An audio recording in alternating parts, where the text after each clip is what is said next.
Augies Worldwide. I'm Dave Kassler, amateur radio call sign KE0OG, here with another episode of Ask Dave. Today we have Callum as our cameraman. We're trying a few of these videos that are from a little bit different angle to see how you like them. Because this way Callum can follow me around the room and we can show different things. The question today comes from Ilya. Echo Romeo 1, Tango Alpha Whiskey. Echo Romeo 1. Okay, he says, my question is, how do I ground my shack if I live in an apartment? Now, I can't tell you how many times I've been asked that question and how many times I've said, I don't have a good answer. He says, long story short, I live on the second floor in my apartment and I don't have any access to the ground. The only thing I have is the green wire ground at my power outlets, which is the neutral in the power system and which connects to the ground at only a single point, probably in the building, and is grounded there. Can I ground everything to that wire? Well, let's put it this way. If you have a setup that is working in your apartment, I wouldn't worry about it very much. Because in your apartment, you can't have a ground. It probably means you can't have an outdoor antenna. Maybe you've got one on the balcony. Now, the balcony railing can serve as a counterpoise for something like the MFJ balcony antenna, which clips onto the balcony, has a hamstick going out at an angle, and then has a counterpoise. You can also just take a 2-meter mag-mount antenna and stick it on the top of the refrigerator, assuming that that is steel. It still is in most cases. There are probably some out there that are more fragile. Or on top of a filing cabinet, which definitely is steel. And that can give you a little bit of a ground wave, assuming we're talking VHF. If we're talking HF here, we could be talking, say, a mag loop, or one of those balcony antennas, or something like that. Now, your power supply, and I have a power supply right here, which Callum will zoom in on. This power supply is the Samlex Power SEC 1235M. I like it because of the meters.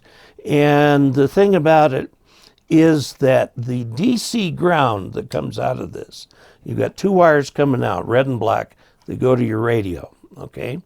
Now, the DC black, the ground, the DC black is connected to the grounding plug of this power supply. And that's true on almost all power supplies. So that means that your radio is connected through a chain to the green wire ground in your apartment. So there's no point in adding another connection to the green wire ground.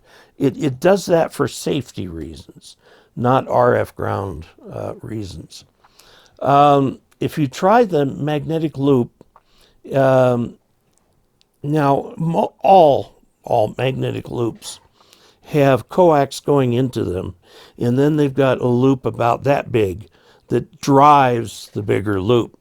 Now, that loop that big is obviously a balanced device, and you're running coax to it, which is unbalanced. So you might want to wrap up several lengths of coax to make a little choke ballon or something like that. Or you can get a 1-to-1 ballon, so you can plug in the coax and a very short piece of coax to the magnetic loop antenna. And that'll keep things that might help produce noise when you get to where you are. The balcony is probably not connected to the ground in your antenna building. It's probably either screwed into wood, or if it's a concrete building, they've made a hole in the concrete and drove a rod in there that they connected the balcony to.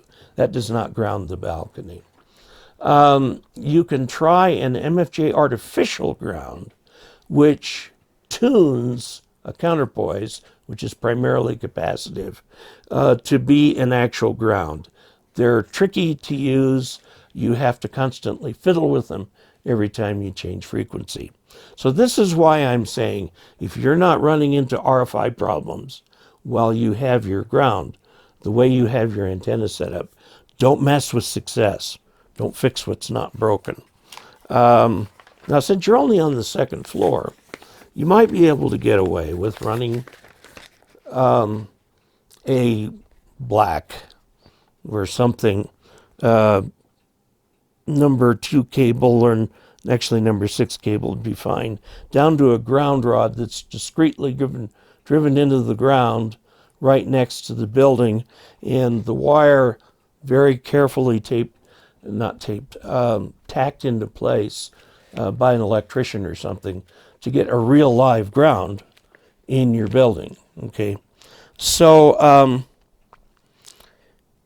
that is what I would suggest that you try to do. If you are not having issues, don't worry about it. If you are having issues with RFI or high noise levels or something like that, then yes, I would worry about it. And you would want to send your coax from your HF antennas discreetly all the way down to the ground rod where you have your lightning arrestor, and then by a slightly different path, several inches apart from the other stuff, back up into your apartment. You can talk with your apartment manager and see what you can do. So there you go. And good luck to you. To Echo Romeo 1 Tango Alpha Whiskey, Ilya, and we'll talk to you next time. So there you have it. Please subscribe to the channel. Please also click like. And until we next meet, 73.